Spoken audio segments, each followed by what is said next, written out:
Vincent Mancini, a film drunk, says the MCU has become an emotional Ponzi scheme. You're expected to watch not because this will make you feel something today, but in hopes that this continuity will matter somewhere down the line.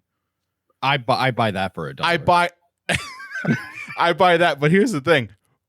That's the MCU as a whole. This isn't new shit. This is what it's been since day one. Ever since Nick Fury showed up at the end of fucking Iron Man. What do you think these movies have been? Oh, goody, goody, here it comes. Welcome to the Cinema Psycho Show. You are interested in the unknown, the mysterious, the unexplainable. That is why you are here. Oh my God, don't stop now! With your hosts, Brian, John, and Elaine. Welcome to the Cinema Psycho Show, the madhouse for film freaks and film fans of all types. I'm your host, Brian Coddington, and my fellow co-host and filmmaker, John Woolscroft. Antman and the Quantum of Solace. Or, no, wait, Antman and WrestleMania. No, that's not it. Antman and WrestleMania. Oh, yeah. Yeah, this is going to be a fun one. Fun. I can already tell you this right now, folks. We're in episode 260. And we're going to be talking about Antman and the Wasp: Quantumania. Now, before I get into our fun review, I'm going to try something new, John. I didn't tell you this. Okay. I'm going to try to do a call to action in the beginning of this because I'm looking at our stats here, and it looks like a lot of you seem to drop off about midway through the episode, which shame on you. You are missing amazing dick and fart jokes at the end of this thing. So I just got to tell you, if you love movies, if you love the show, and maybe you've listened to us a couple times, and you're like, you know what? These guys are cool. Do me a favor. Can you swipe or tap the follow button on whatever podcast app you're using so you subscribe to us, basically, never miss an episode? We got new stuff coming out all the time, right, John? Yeah. Oh, all the time. Yeah, and, we'll wait. We'll wait. Do it right now. What is it, about 10? We're going to give... 1, 2, 3, 4. Okay, yeah, good. We're good. Yeah, you should have done it by now. You should have done that by now. Aside from that, also, especially after this episode, my guess is that a lot of you listening are going to have some opinions.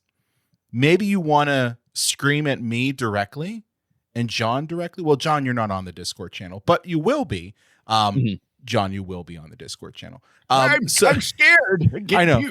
So what I'm saying is, if you I'm older than you. I'm scared and confused. Yeah, by 2 months. You're older than me by 2 months, man. But what I'm saying is join our Discord channel. We have a new Discord channel. The link for it is in the show notes. You can say that we're full of shit directly to our digital faces. So what? Yeah, there you go. But do that after you listen to the episode. Okay. So that's our call to action. We're gonna try to do that every episode nowadays because I know people drop off or they don't listen to the whole thing. So anyway. Now that we said that, let's return to our previously scheduled banter. Antman and the Wasp: Quantumania, or as some people have said, the death of the MCU.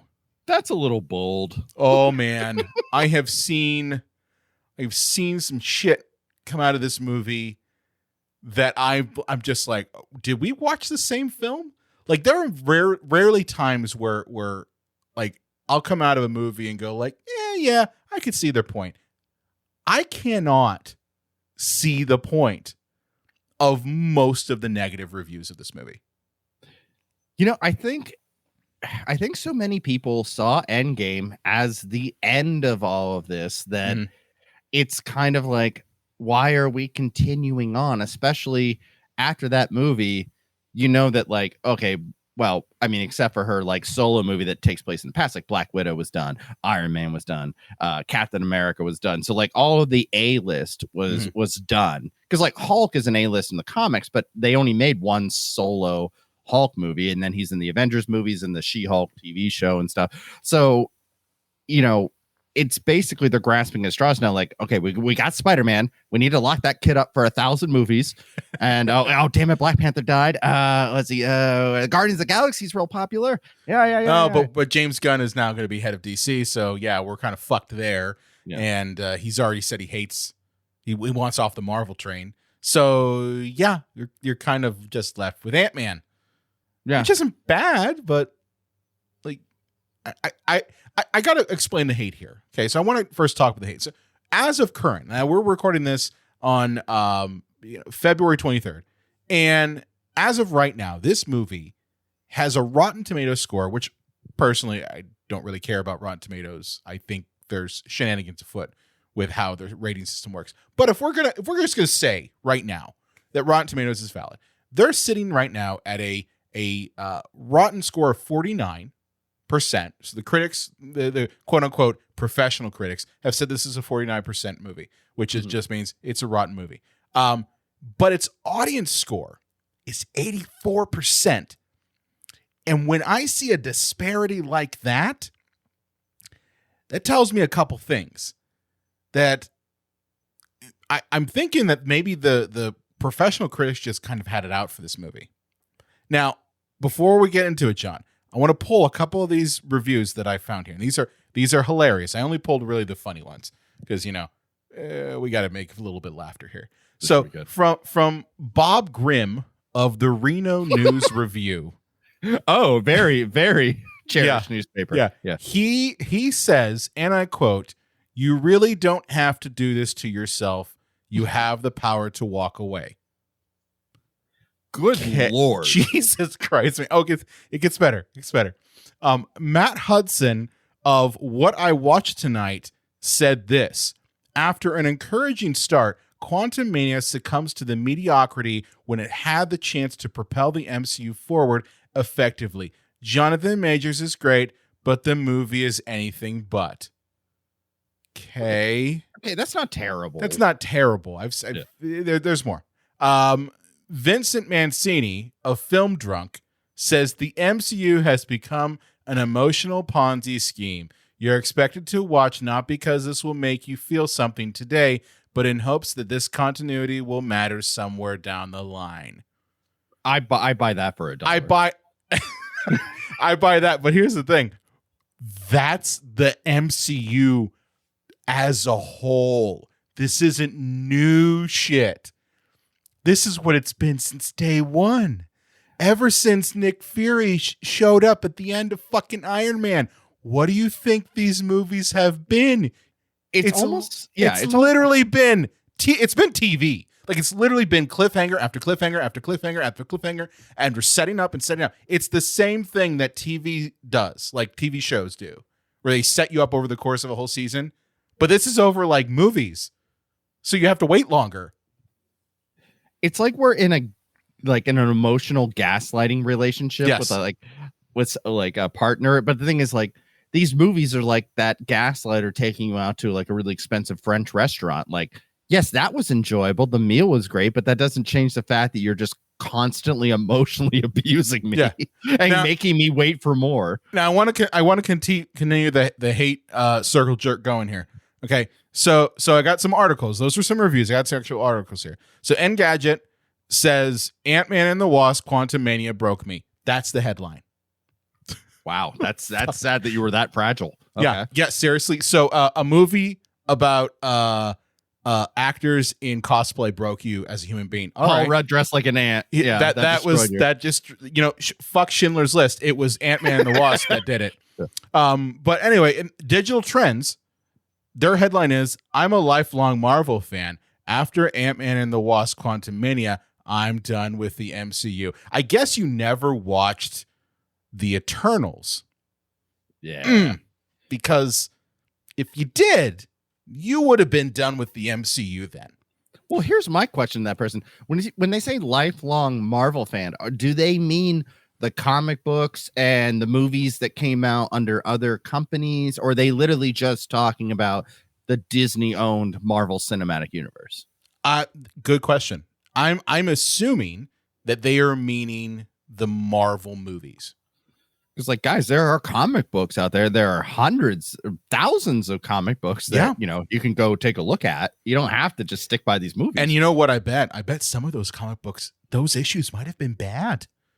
Maybe they didn't have the best writing on some of them. Maybe their characters weren't as deep as maybe you would have liked. Okay, but I guess you're done with the MCU because Paul Rudd had to show up wearing, I don't know, Baskin-Robbins uniform at one time. That was it. That just fuck you, already done. Now, keeping this circle jerk of hate going, I've got some YouTubers. So these were some of the things that I saw in some of the reviews that were posted on YouTube. One, complaints about the movie being too socialist, too woke, more plot holes than other MCU films. Okay. Why is Cassie smart enough to build a quantum satellite? Because I don't know. I kind of agree with that. She's like 12 years old. Yeah, I'm getting to that. Why is the leader of the rebels a woman? Why not? Why not? Why does Modoc not look like the comics? There's too much green screen. There's too much green screen. Have you not seen behind the scenes pictures of every single one of these fucking movies? Yeah. They're all green screen. Like, the point about why is Cassie smart enough to build a quantum satellite, I don't care about that, because I can go in looking like, all right, well, she's hanging out with Hank Pym. There you go. That's enough. And her dad is smart. Like, he is a hacker. That is what he did in the other movies. But I'm not going to belabor the movie because of that. I'm not going to say, oh, fuck this movie, because how dare a 18-year-old be smart? I think she's like 18, isn't she? Okay. I have no idia how old. They never really tell you, but I'm just saying, like, how dare an 18-year-old girl be smart enough to build a quantum satellite? Who cares? If it was a dude, would people be like, oh, well, Scott's son, how dare he build a quantum satellite? No. I think the problem is that in the Marvel Cinematic Universe, they dissolve things down into two people in this movie. You're either a super genius or a complete dipshit. But that's across the whole film. That's all of the films. The whole universe. Yeah. That's like what I'm saying. Like, dipshit. Ant-Man, dipshit. But that's what I'm saying, man. It's like, this isn't just this movie. Like, these attacks were targeted to just this movie. But the problem is, this is the whole fucking thing. This is the whole shebang, the whole burrito, if we will. That is the MCU. It's always been like this. Okay? Mm-hmm. But now, suddenly, we're questioning it. Okay? Now, I got some reasons why this movie is getting this much hate. And I want your thoughts on this. Okay. So I see three things. Okay. The first one, Evangeline Lilly's comments about the vaccine and attending an anti-vax rally. I believe that this painted a target on her in this film. Now, what she believes, personally, I think is fucking stupid. Okay? Yeah. She basically was saying something to the effect of, she believes she has the bodily right to not get the poke for reasons. Whatever you want to take to it, I don't care. Don't give me your ouchie Fauci. Yeah. Now, she wasn't as annoying as some other celebrities were. But at the same time, like, those are her beliefs, fine. But I really believe that since she said that, I think that in the press and in Hollywood as a whole, she's been targeted because of that. And by connection to this movie, the movie's been targeted. So I think that probably put a sour taste in the press. Okay. Second reason why I think the hate on this one is so bad. It is now fashionable to bash Marvel and superhero movies. Look at Scorsese's comments, Coppola's comments, a bunch of other quote unquote famous filmmakers have gone on record trashing this series of movies and trashing everything associated with superhero films. So that means that if you've got the movers and shakers, the old guard of Hollywood, basically saying it's open season on Marvel films, well, what is that going to do to the professional critics? They're going to say, well, it's open season on Marvel films because it's fashionable, gets clicks. All right. Third point, and I think this is probably the biggest one, audience expectation. Everyone was expecting, because of Phase 4 being really lackluster and the fatigue of these movies setting in on the fan base, people were expecting this one to be an Avengers Thanos level movie. And instead, what they got was a comedic Ant-Man movie. Oh my God. If they thought that from Ant-Man, I'm telling you. Yeah. I'm telling you, the trailer sets it up that way. You watch the trailer for this fucking movie, and what do they show? They show the quantum realm, and they show Ant-Man battling Kang, and Ant-Man, he might die, and oh my God, all this crazy shit, and we should be scared because Kang is stronger than Thanos. So you've got the audience being set up by Disney and by Marvel to buy into this movie as this is an Avengers level film. Don't miss it. Holy shit, you go to see it, and what do we get? We get joke time joke maker Paul Rudd, which isn't his fault. That's what he does. That's what all these movies do. That's what all these movies do. But like Ant-Man does it more because that's the style. It's like people were expecting something more than what they got. Yeah. So those are my three things. I think reason 1 and 2 are why the critics trashed this movie as bad as they did. And I think 3 is why the YouTubers did and why the fan base did.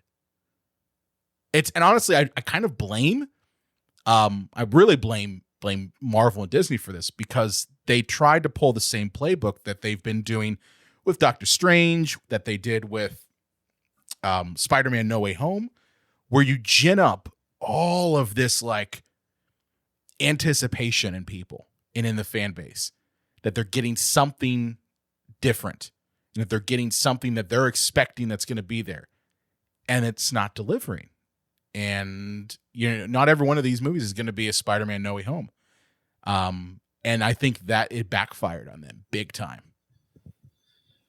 Yeah, and they haven't had a movie since Endgame that had like big time stakes. Like there have been come to this Spider-Man movie because you might see Tobey Maguire, or come to the new Doctor Strange movie because Charles Xavier and Reed Richards might be in it. That kind of, Whoa. Or hey, did you hear about that show WandaVision? They had the guy who played Quicksilver in the other movies is in it. Wow. And his name's Boner. Yeah, his name is Boner because fuck you. That's where they realized they could just coast through part 4. They're like, oh, we did this to the audience and we named the character Boner and none of them revolted. Like, oh, we can do anything we want. Yeah. But the thing is like, this isn't new. And that's the thing that gets me is like, people are acting like this shit is new. This has been the modus operandi of the MCU since the beginning. The only difference now is it's not new and people are catching on to it. Now, that isn't to say that this movie is without fault. It's not. There clearly are some issues. Yeah, it's a movie with no believable characters that has a first act that's only 5 minutes long, and then we have to spend the entire movie in a CGI world that looks like barf. I mean, Star Wars barf, but barf nonetheless. Yeah. Yeah, it kind of does look like the afterbirth of the cantina scene. Literally there. Looks like Mama Cow has some afterbirth. Well, I was going to say one of the things that I hated the most out of this movie was the character of Cassie. Oh, man. Like, I didn't hate her because she's smart. I hate her because she's just annoying and grating and ungrateful in the entire film. She literally is a dick. And then she tells Modoc not to be a dick. Yeah. I think that I think what they're kind of hinting at, but they're not deep enough to really talk about it, is that her father, who clearly loves her and she loves him, like, but he just is in and out of her life. And now, granted, the last 5 years and the leading up to Endgame, when he comes back, wasn't his fault. Like, the people that put him in the quantum realm were dusted, but I think that has taken like a toll on her as a person, but I don't think that they clearly represented that in the movie. No, they didn't. But I'll tell you why I think she's a dick. So there's a scene in that first 5 minutes of the first act that you're talking about, where they're not in the Star Wars Afterbirth. And they're sitting around the table and Cassie's going on because she, and I understand where she's coming from. She believes that you have to do direct action, like protests and protest injustices in the world. And okay, I get that. Great. But she literally tells her dad, Antman, who is quite literally responsible for bringing back the universe. I mean, people like to forget that. Everyone likes to say, "Oh, well, Tony Stark is the one who said, yeah, he may have done the staff." But you wouldn't have gotten that had Ant-Man not like came out of the quantum realm and said, "Hey, maybe we should do a time heist." Like he is single-handedly, actually, the rat that stepped on the little control pad is responsible. But the person, Ant-Man, is the single-handedly responsible person for saving the universe. And her response, and honestly echoed by Hank Pym, Janet Van Dyne, and Hope, is, well, you haven't heroed anything recently, so fuck you. It's like, bitch, what the fuck you talking about? This man brought back half the universe. He has to be the happy-go-lucky doofus, you know what I mean? Like, even though he's done great things, he has to be like, I would say, yeah, but I would have been like, fuck you. Oh, yeah. Did you execute a time heist? No, you didn't. Fuck you. Fuck all of you. Like, half of you were dusted. Like, including like both you, Michael Douglas, and Michelle Pfeiffer. Yeah, where the fuck were you? Oh, that's right. You assholes were dusted. You couldn't do shit because you didn't exist. So, like, I find her really annoying that she gets on her dad for, like, relaxing for once. Mm-hmm. I mean, the dude literally has had one of the hardest lives, I'd say, in the MCU. He went to prison, couldn't see his daughter, and he went to prison, by the way, for doing what he felt was the right thing. Now, legally, you might say, well, he wasn't the right. He hacked a company, so that's why he went to prison. But the man literally hacked a company to like redistribute money that was taken away from employees to employees. Okay, so he did a moral good. Okay, maybe not a legal good, but a moral good. On top of that, he, did all of this stuff, became Ant-Man, did all this stuff to be with his daughter, and the thank you that he gets after finally like being able to relax is, "Fuck you, you didn't hero enough today." Yeah, and that's what I'm saying. I find her really grating. I find the whole fact that they did not have the balls to deal with the global catastrophe that would have been bringing everyone back, because like people have now taken over houses that, and that those people are gonna be like, that's my house, there's a never ending list of things that you can say that are going to be catastrophic with that many people coming back to the world. And these movies just skirt over it. Well, not even just the movies, man. Like the series has done it too. Falcon and Winter Soldier, they touched on it, but it was more important for them to do explodey, bang, bang than it was to actually like talk about social injustice in a Marvel film. And then an end speech that was clearly like a boardroom of executives went over 35 times to make sure that it was PC enough that that they didn't hurt the Disney brand. Right. Because we can't piss anybody off. Right. Yeah. So let's just say the most watered down thing possible. Like, say, you didn't do enough, Senator. Well, here we are a couple years later. Apparently the Senator didn't get the memo, Falcon. Well, see, that's what I hated about Star Wars Far From Home. So not the most recent one, but the one where they go to Europe. Star Wars? Did I say Star Wars? You said Star Wars. Spider-Man. Starts with S. Yes. Spider-Man. Is that movie opens, I'm like, okay, this is the first movie, really since Endgame, because Ant-Man and the Wasp 2, even though I don't know how you can be Ant-Man and the Wasp 2 when there was no Ant-Man and Wasp 1. It was just, they just called it Ant-Man and the Wasp. They didn't call it Ant-Man and the Wasp 2. That movie takes place before the snap. Is that like, the person's like reading the school announcements and is like, my younger brother is now older than me. And it's like a wacky, like almost sitcom of them going to Europe. And I'm like, This is how they deal with 4 billion people coming back to a world and not having anywhere to live or know where they're going to get food or water or rations. Is like, but my brother's older than me. But let's jerk off in your face. Here's the thing, man. This is what I go back to. These movies are surface level. They are 100% surface level. You're not going to get anything deep in these things. They're not designed for that.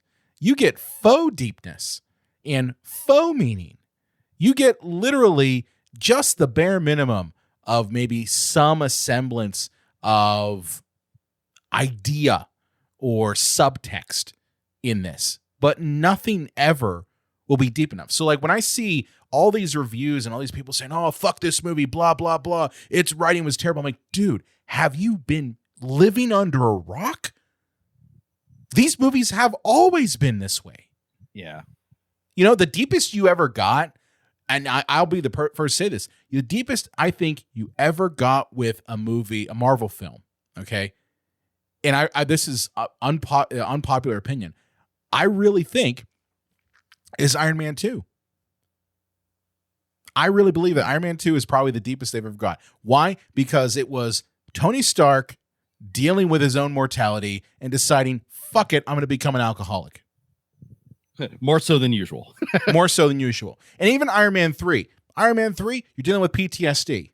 Now, sure, it's centered around fantastical elements, but like those are the only ones that I can pick out and go, all right, I see the messaging. I can see it. And I can see the subtext there. But the rest of them, it's all fucking surface level. And so when I see people on Facebook, on Twitter, on YouTube, and in these, you know, piece of shit critics who are honestly going ahead and trash this movie saying it's the worst thing since the Eternals, which, by the way, got news for y'all. Eternals is still the bottom. Okay? It's still the bottom. No movie, no TV show that has come out under the Marvel banner has hit that fucking low. I don't care who the fuck you are. You can't tell me that Ms. Marvel was terrible to the point where it got to Eternals. No, I saw Eternals in the theater.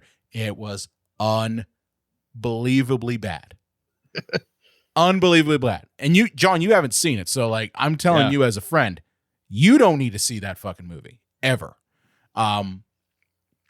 Anyway. All right. Another point, moving on from the whole Cassie being a fucking jerk.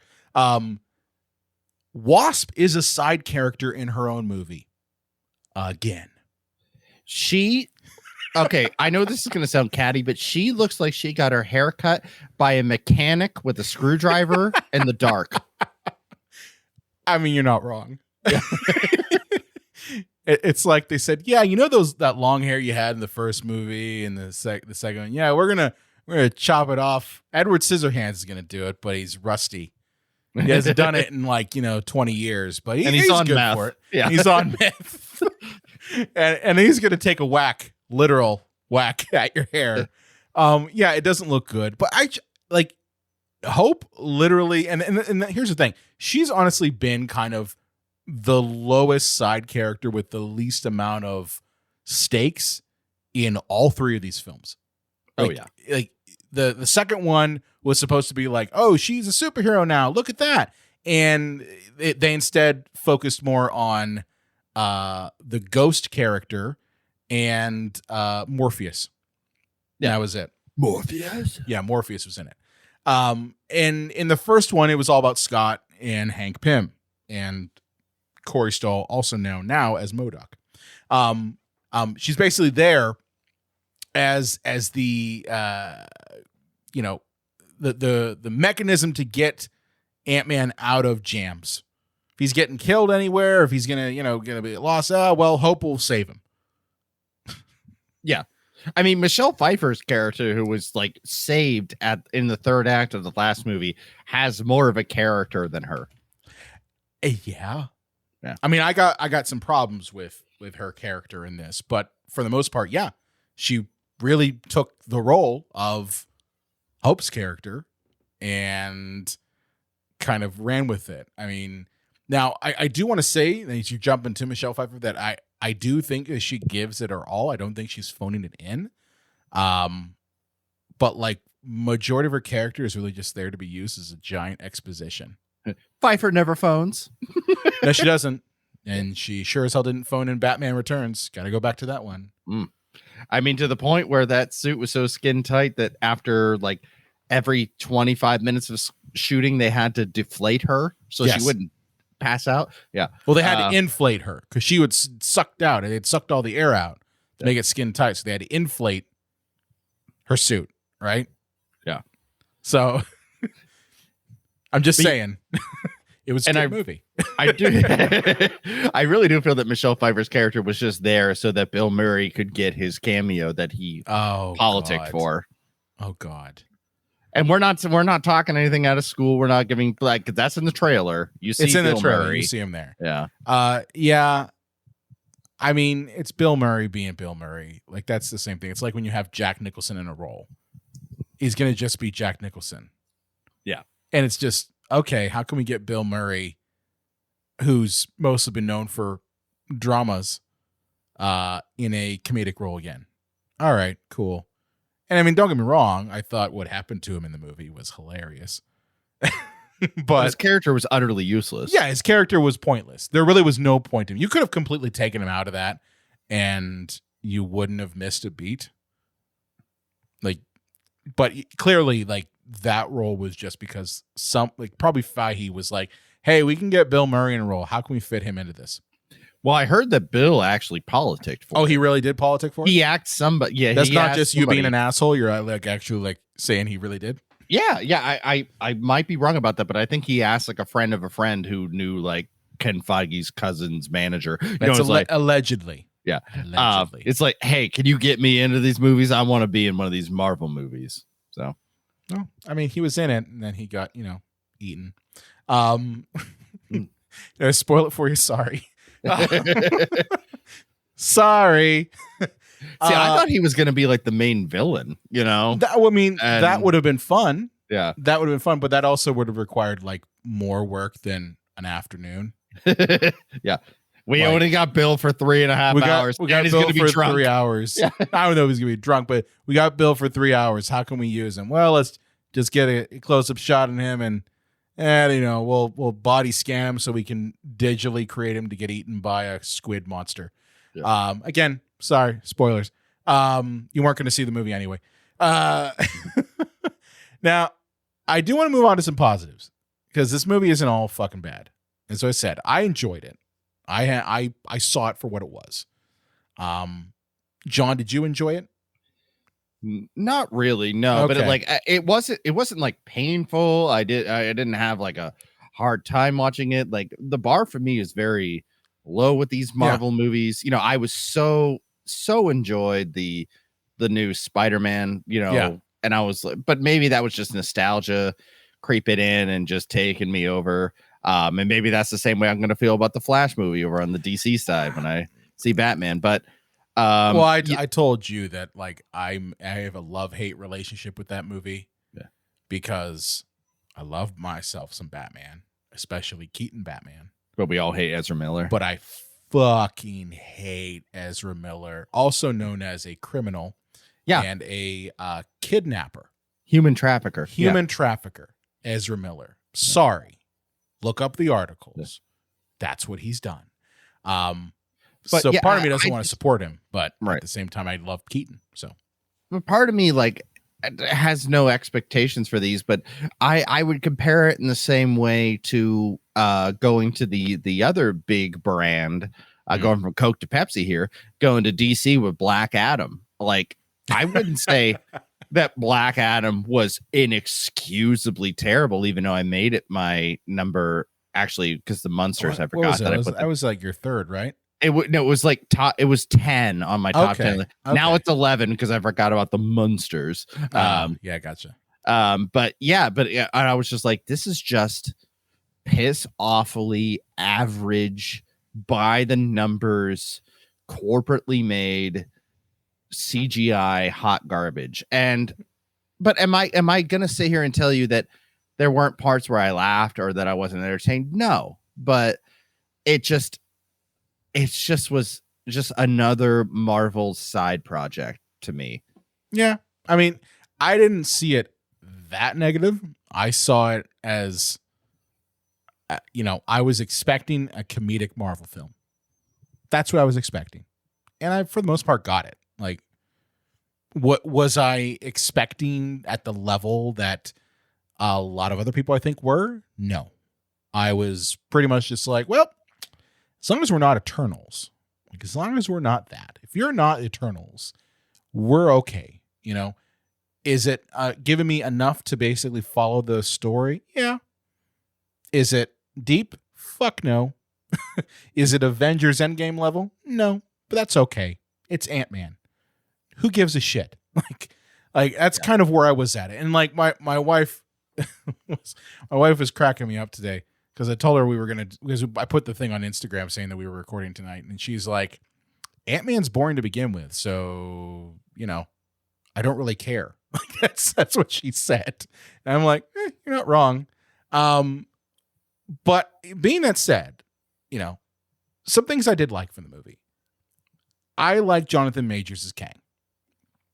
I think you're maybe on an island. Oh wait, no. I'm sorry. No, Kang. Jonathan Majors is Kang. Yeah, I'm thinking of Darren. Yeah, you're thinking of Corey Stoll. Yeah, thank you. Sorry. Now I will mention Corey Stoll, and I will probably still be on an island on him, and I'll get to why I think I am. But I liked Jonathan Majors as Kang. Was he Thanos? No. But people should get used to him because he is the new Thanos. That is the new Thanos. Did I find him intimidating and terrifying? Absolutely. Okay. You know why? There's one scene in this movie, and spoilers alert, this is a spoiler. Okay. Where Scott and Cassie are locked up. Kang shows up, and he's basically getting Scott to do his bidding for him. I'm not going to go into the reasons why, but he's saying, hey, you've got to do my bidding. I'm the bad guy, blah, blah, blah. And instead of like hurting Scott, which is what I think Thanos would do, he decides he's going to hurt his daughter in front of him and says, I will kill your daughter, and then repeat time over and over again so that you can see that moment happen over and over again. And that was the moment I'm just like, this guy's fucking terrifying.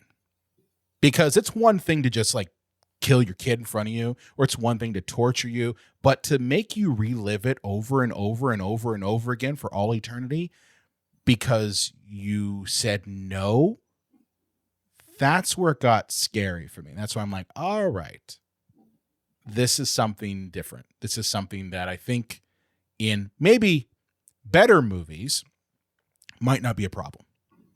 Well, Brian, let me ask you a question. Sure. And because I think this is where they're kind of losing their audience with all this like quantum stuff and separate universes and different timelines.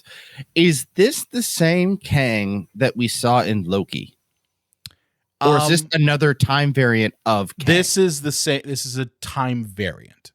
So the whole premise of this, and honestly, I like to say this: if you are a fan of Rick and Morty, or you were a fan of Rick and Morty, up until recently, you probably are familiar with the concept of the Council of Ricks. John, do you watch Rick and Morty? I do not. I'm sorry. Okay. Yeah. Okay. So I'll explain this to you. In the show, there is this whole thing where Rick Sanchez, the scientist, is so smart that every other universe has a version of Rick who comes to the same conclusion of that they're able to cross between portals and universes. Okay. So to kind of govern them all, they come up with this thing called the Council of Ricks. And it's in essence the same thing as the Kangs. Every universe has a Kang, and every one of those Kangs is like the smartest guy and is able to figure out how to travel the multiverse.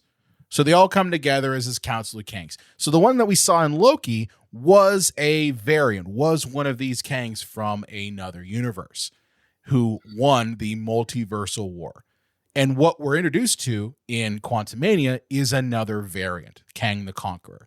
Now, this version is the one that we're probably going to get as the big bad down the line. But the thing is, when we get to like Kang Dynasty, that's where the end credits scene comes into play, where we're seeing all these other variants that are equally bad, if not worse. Does that explain it a little bit? Yeah. Okay. And I worry about the audiences of these movies that, like, look, if you watch every movie in order when they come out, and you watch every TV show, and you go on to like YouTube explains and Reddit forums and stuff, like, you know, good for you. But I feel like the average person was like, oh, there's another Marvel movie out. I haven't seen one in 3 years. I'm going to go see that. You're going to be fucking baffled, especially with all this time variance and time loops and time travel, and they're not going to know what the fuck is going on. Well, it's way more convoluted than, you know, 6 Infinity Stones. Yeah. Like, and I think the other thing too, and this is probably what hurts Marvel right now, is they are speeding up the clock on these things. You got to figure that it took 3 phases to get to the Infinity War and Endgame. So that's 3 phases of movies to introduce the concept of Thanos, introduce the Infinity Stones, one by one, basically, and then bring them all together. So you've got enough time. And oh yeah, by the way, those movies that those stones were introduced in, or were, you know, you had those little nuggets of you know, connection. By the way, those movies actually weren't half bad. Like, they weren't half bad to begin with. So you know, when you've got all that time and you've got people who are going to see the next Marvel movie because at this time they were pretty good and not played out, it makes it so that people are following. And yeah, you're going to run to the problem now where, you know, if you didn't watch Loki and if you didn't watch Doctor Strange Multiverse of Madness, which, shame on you, it's a Sam Raimi movie in the Marvel universe. It's hilarious. And if you didn't watch WandaVision or any of this other shit, you wouldn't know. You just wouldn't know. Yeah, I barely watched Loki. I watched it. I liked Loki. I watched it maybe a month. Like, I finished it a month before this movie came out, and thank goodness I did, because I wouldn't have known the connection at all. Yeah. Yeah, I mean, I personally like Loki. I thought that it was a pretty decent series, and I wasn't expecting much out of it. It really wasn't. But yeah, I thought Kang was a bright spot in this film. Now, aside from that, I thought that Paul Rudd still delivers on his everyman superhero persona. Oh, Paul Rudd's gonna Paul Rudd. Yeah, I mean, he's Jesus Christ, give him the credit he's due. The man's done like 3 of these standalone movies. He's done crossovers, and he clearly brings it all. He brings the humor. He brings his everyman attitude, and that's never wavered. I've never seen Paul Rudd phone it in one of these films. So yeah, he did great. I thought his arc, while surface level, there was an arc there, right?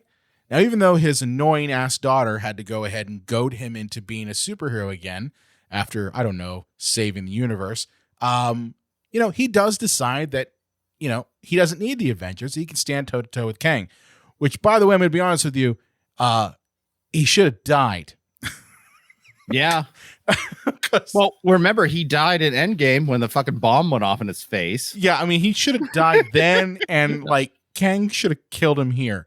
I know why they didn't kill him, and part of me is glad they didn't kill him, because he is, like, I'd say right now, the single bright spot as he brings everything. But, you know, thinking about the fact that this is Kang the Conqueror facing a guy whose only superpower is he can shrink and grow big, I'm like, that's the odds aren't good. But to be fair, like Kang, you know, at the moment that they do have their slug match, you know, Kang is not a super being. He's a man. Like, he's not Thanos. He's not a Titan. He's a man, very much like Iron Man, whose supreme intellect and knowledge of time is what makes him dangerous. So at the time that they are fighting, they are pretty much on the same level, as like Kang doesn't have all of his gadgets and gizmos. But I would have been like, yeah, he would have totally died. What were your thoughts on Paul Rudd? Did you like him in this? Oh yeah, I mean he's impossible not to like. Yeah. He's Paul Rudd. My wife doesn't like him. Lauren doesn't like him. She doesn't like Paul Rudd as Antman, or she Paul doesn't Rudd? like Paul Rudd. Period. And she doesn't like Antman. She's like, I don't really care. What? Yeah. She doesn't like his humor, and I mean, I get that. It's not for everybody. I find him hilarious. Oh man, Brian, like I love Lauren, and the thing is, like, if two people were dangling at the edge of a cliff, and Lauren was one of them, and I could lift both of them up, I would drop the other person just to make sure I could get Lauren up the cliff. I appreciate that. Yeah, that's just upsetting to me, though. Well, who doesn't like Paul? She doesn't. She doesn't really care for Paul. She didn't hate him. Like, she's not like, I fucking hate that guy. She just is like, I don't really care. I don't really like his sense of humor. And I get it. You know what his sense of humor is? It's dad humor. Yeah, sardonic. Paul Rudd is the king of dad humor. He is totally the king of dad humor. And it makes sense in this movie because he's a dad. He's just a super dad who could shrink and grow big. Yeah. Now, I do want to get to this point, which you brought up earlier. And this is what makes me alone on the island. I didn't mind Modoc. I didn't mind him. I thought this was Marvel just trolling the audience again and being, you know what this movie seemed to me to be at certain times? What? Remember the Brady Bunch movies that came out in the 90s? Oh, dude. Where they were just basically belittling that type of 60s TV show. Yes. This Except movie, for the sequel, not so much. First one, yes. This movie almost seemed like it was a belittling of the Marvel movies. I don't know, because the character of Modoc is supposed to be kind of bombastic and annoying. Like, isn't that his thing? He's a giant head with tiny arms and tiny legs, and apparently a tiny ass too. I do feel that, like, I don't know if they were purposely making the CGI look bad for comic effect, but like it was just super bad. I think, well, I mean, I was reading an article where I think some VFX artists literally said that the priority was Wakanda Forever and not Ant-Man and the Wasp, which that explains a lot. It really does. I mean, I didn't hate Corey Stoll's face on this. I was just like, it's just It did look like they stretched his face. Now, I have heard rumor that they did try to alter some of the CGI in more recent theaters, like more recent screenings. Like they've gone back, like new, like like they went back files. in. They went back in and were just like, yeah, let's alter this and let's give you a new DCP. So I've heard that rumor. I don't know whether it's true, but I've seen some YouTubers say like, oh yeah, they did this and they altered it. I really didn't care. Like it wasn't like, I know there were some people like went fucking nuts over the fact that Modoc, looked like Corey Stoll, and I'm like, well, he's supposed to. Like, that's the character. The character was Darren from the first movie. It's just telling us what happened to him. So what is he supposed to fucking look like? Do you want him to completely look like that, like something different? And the other thing too is like every one of these movies, and again, I go back to this. This isn't new. Every one of these movies has taken the comics and altered them for the movie. Yeah. Every single one. And I mean, that's a problem when you're dealing with a Marvel cinematic universe. Like when you're dealing with a Marvel comic book universe, is that you're looking at sometimes 30, 40, 50, 60 years of these comics and crossovers and reinventions and standalones. And, is every character going to fit into every other character's universe perfectly? No. They're 2-hour movies, and you're talking like 1,200 comic books of each character. Like, it's good luck. And it's like, well, why did my version of Modoc in my head not appear in the movie? It's like, dude,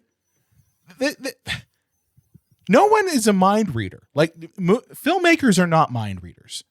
Yeah. Okay. Everybody has their own version of a character in their head. That's the beauty of imagination. Okay. You and I, John, we all have different versions of our head of Batman. Okay. We may like elements of the same Batman, but like there are things that I probably think about Batman in different ways than you do. And that's okay. And there's nothing wrong with that. If you were to direct a movie about Batman and I were to direct a movie about Batman, there's no way in hell that the version of Batman in my fucking head is going to look like the version of Batman that you make. And these people who are all, you know, up their own asses about, well, Modoc didn't look and act the same way that he did in the Patton Oswalt cartoon, or he didn't act and look the same way that he looked like in the comic books. Well, fuck it. It's like, fuck you. There's a thing called interpretation, and it's going to happen. Yeah. Get over yourself. Aside from that, some things I did like in this movie. I like the goo guy and the telepathy guy. Do you remember which ones I'm talking about? Vaguely. And I think as I saw this like a week ago, and most of these characters and events. The goo guy who's all obsessed with holes. Oh, yes, the holes. Yeah. And all obsessed with drinking his goo. I thought he was hilarious. Like, and then maybe that's just my sense of humor. The telepathy guy, when he's going like, get it out of your head, get it out of your head. I know what you're thinking. Like that I thought was funny. Those moments were funny in this. Yes, I know the characters you're talking about now. And like, but one of the issues that I feel like if you go too sci-fi, yeah, you can kind of lose the audience. I think what works so brilliantly for Star Wars, you know, like say just like A New Hope, you know, the cantina scene, like, I feel like that's like I'm at the bar with my friends, you know, or like, oh, I can understand Luke. He wants to get out of his own small town. You know, there are human elements to it where I felt that like in this movie, everything was so space and CGI. Well, not space, but it was the quantum realm. It was, you know, but it was space. Yeah, you can call basically, call it whatever you want. It was fucking outer space. Is that like everything was just so outrageous? I'm like, I can't connect with anything. Well, I mean, John, I told you this. These movies aren't made for connection. Yeah. You know who your connection is supposed to be with? Scott, Cassie, Hope, Hank Pym, maybe Kang. Wait, who the fuck is Hope? Oh, wait. Oh, yeah, Hope. Yeah. Wasp. So like, yeah, these movies, they just aren't made for connection. All right. But I'm just saying, like, as someone who knew what type of movie he was getting into, I found the moments where you've got Goo Guy, who's voiced, I believe, by David, I'm going to butcher his last name, David Doc-Macklin. He was the Russian guy in the first movie. He was a character in those movies, but he decided to do voice acting for this one. And the telepathy guy, I thought they were hilarious. And I also thought that Bill Murray, even though he was a pain in the ass and annoying and didn't really need to be there, his fate was hilarious. What happens to him had me cracking up. You know? And I thought also that Michael Douglas, even though he kind of was just there, he had some fun lines. Not used nearly as much as he was in the second movie and the first one, but he made sure that he was there, and he made sure that when he was on screen that it was hilarious. It did seem like that he was a 77-year-old man wondering why he was in a giant green room talking to ping pongs and strings.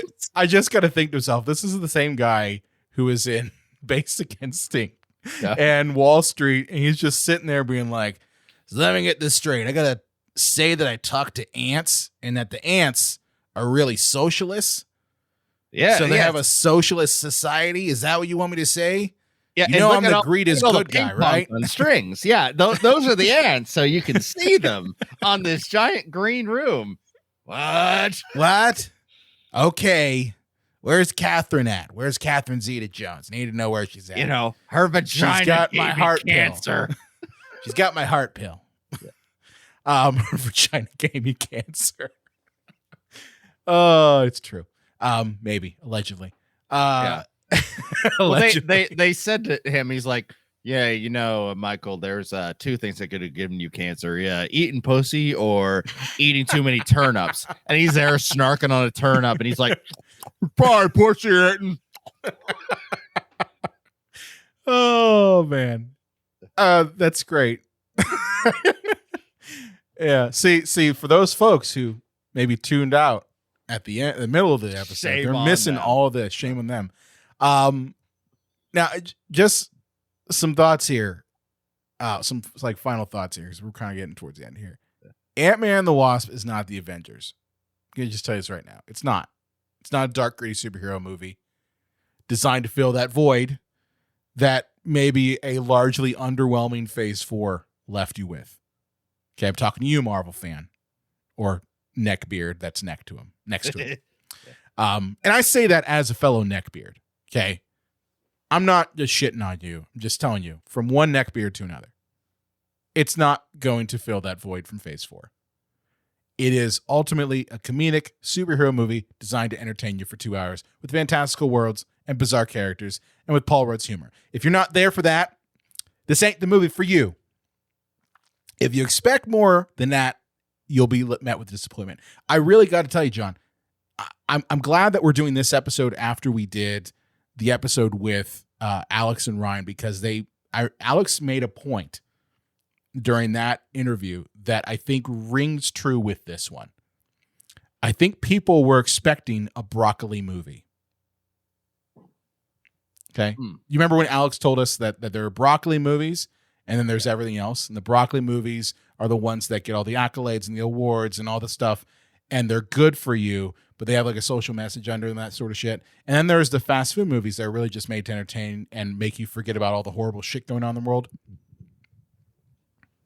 Yes, exactly. And I think people were expecting a broccoli Marvel movie.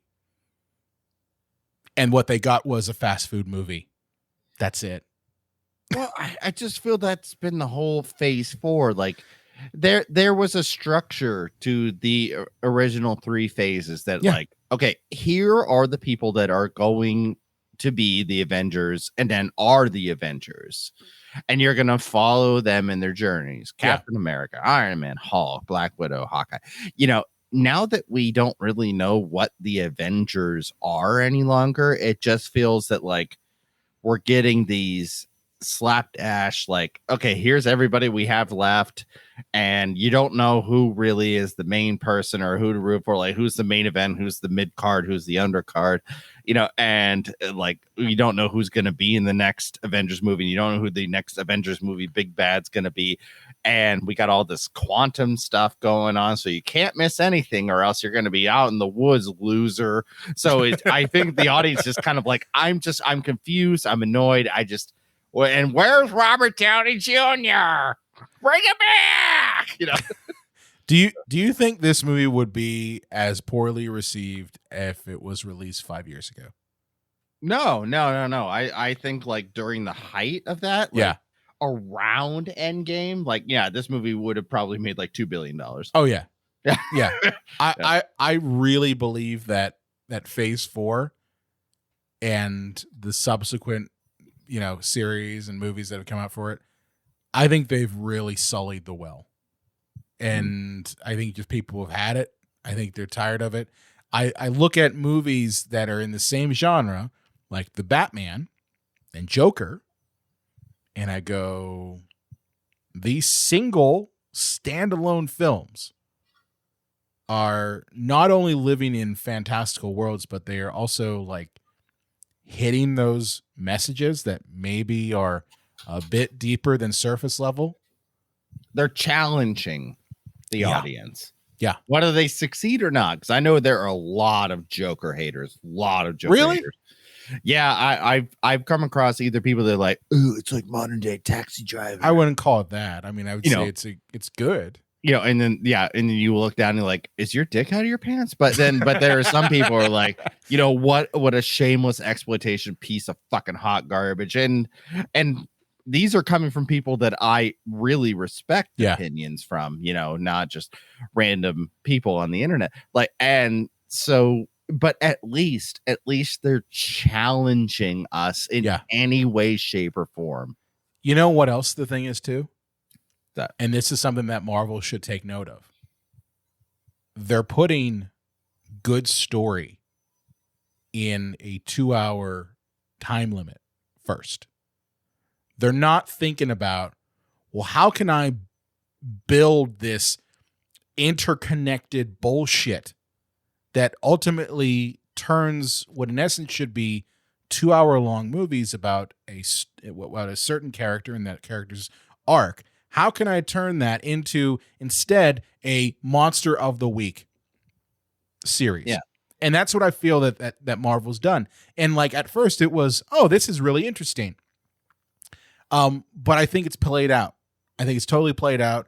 And if DC is able to replicate the success of the Batman and the success of the Joker in a way that makes standalone movies that are good, that maybe have one or two elements that are interconnected, you know, they're going to clean Marvel's clock. They're going to do it. Like, and you don't need to do like the Zack Snyder shit. You just need to make good movies. Well, just one movie. Just make one movie that's good. Right. Well, gee shucks, Brian, maybe a whole entire medium like graphic novels that is based on 60 years of weekly comic or semi-weekly or monthly comic book drops that has that much character evolvement over that many years isn't built for 2-hour movies. It's not. Maybe, you know, this whole like, I don't know, streaming services, maybe X-Men, Disney, don't make it a movie, make it a fucking show. Yeah. No. Imagine that. Imagine an X-Men show. Yeah. They did an animated one in the 90s. It was pretty popular. It was pretty popular. And I mean, that's I think where we go from here. I think that's where the MCU goes, is that they need to decide whether they are in the business of making disposable films, which I would call these films that. They're disposable, right? Watch them once, you're done. They're not going to win an award. They're not going to sit in your brain any longer than maybe they're a week. tampons. They did their job, but you're not going to keep them when they're done. No. You're going to move on to the next one. Yeah. And that's the thing, is these movies are basically that. They're disposable films. They're fun. Don't get me wrong. Like, as I said, I enjoyed it. You know, am I going to go out and buy the Blu-ray? No. Will I watch it on Disney Plus? Sure. Probably when it comes on there. But it's not going to be one of those ones that I'm going to, like, you know, tell my friends, oh, you got to go see Antman the Wasp Quantumania. No, it's not going to be that. It's not going to be the Batman. It's not going to be Joker.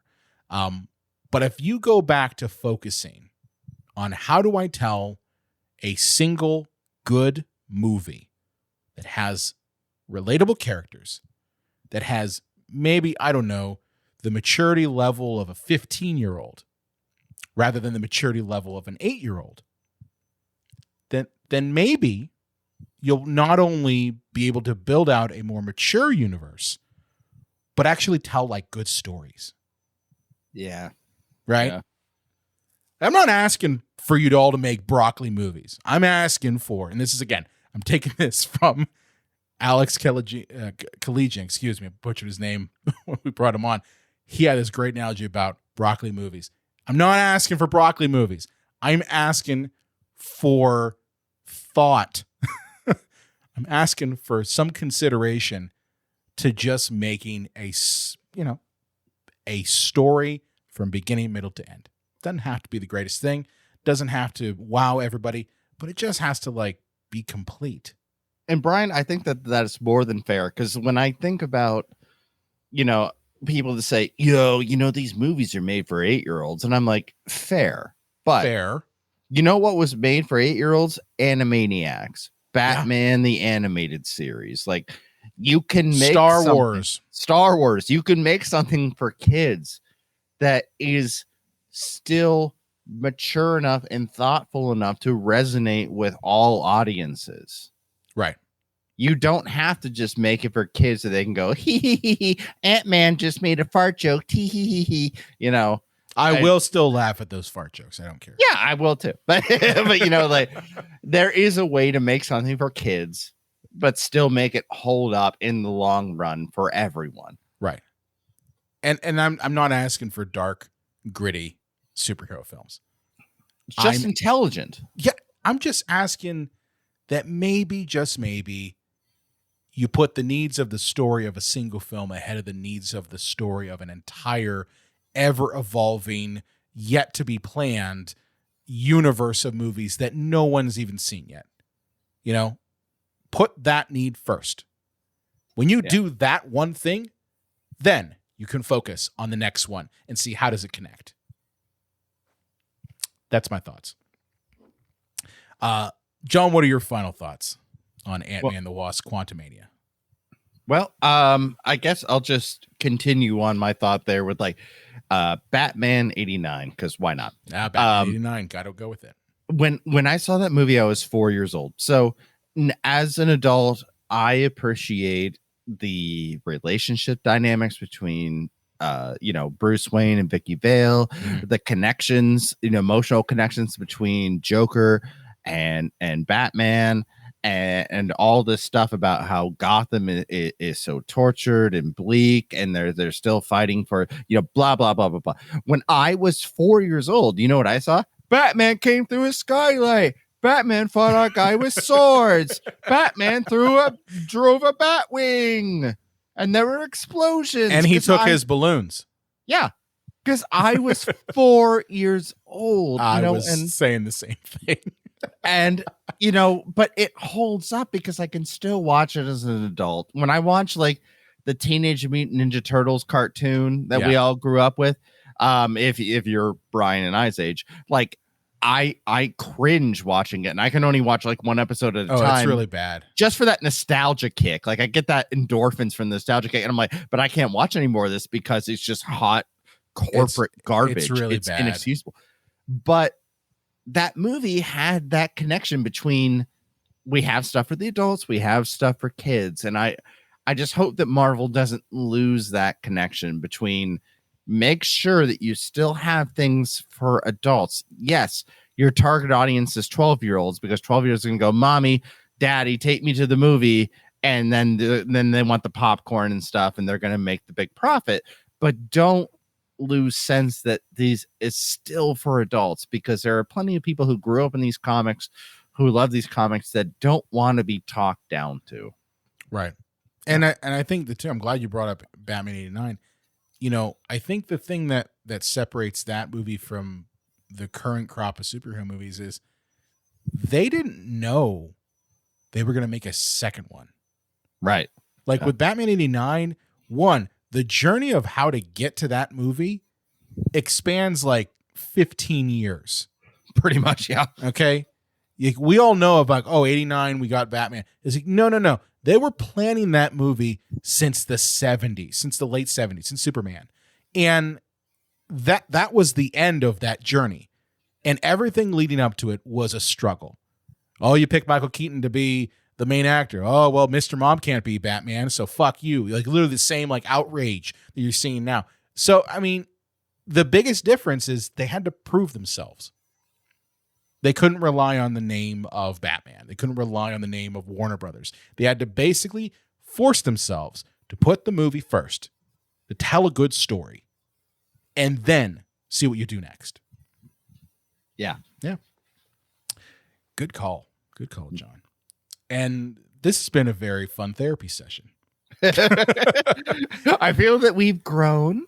I feel like, we're 260 episodes in. I feel like more and more of these episodes are becoming therapy sessions. That's okay. I hope you all who've stuck around for over an hour also feel like you've gotten your anger out. And I mean, some of you probably are saying, fuck these guys, I'm going to unsubscribe. Please don't do that. Come yell at us on our Discord channel instead. Speaking of which, John, where can they find you at on the internet? I'm just going to cut to the chase. Go to J-Dub's Video Nasties. I got Mrs. Doubtfire episode out right now. Great and I've got episode. Thank you. Appreciate it. I love that episode. Very creepy. But yeah, it's a good episode.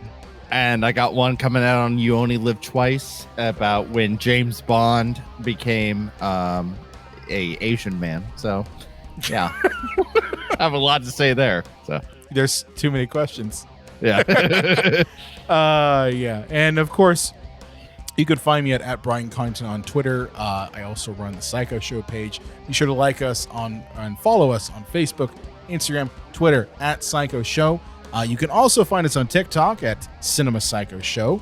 And as I mentioned, we are on Discord. So if you listen to this episode and you're like, I really hate these guys, I want to scream at them and tell them that I'm not a neckbeard, you can come tell me directly on Discord if you want to. That's cool too.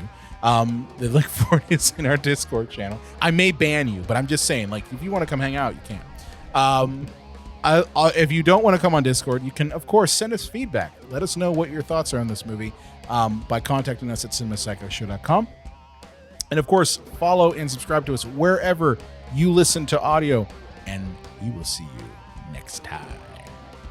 I can't wait for the greatest profit earnings where they have Antman and the Wasp 4, the script reading, where it's just them on green screen reading the script. Profit saved.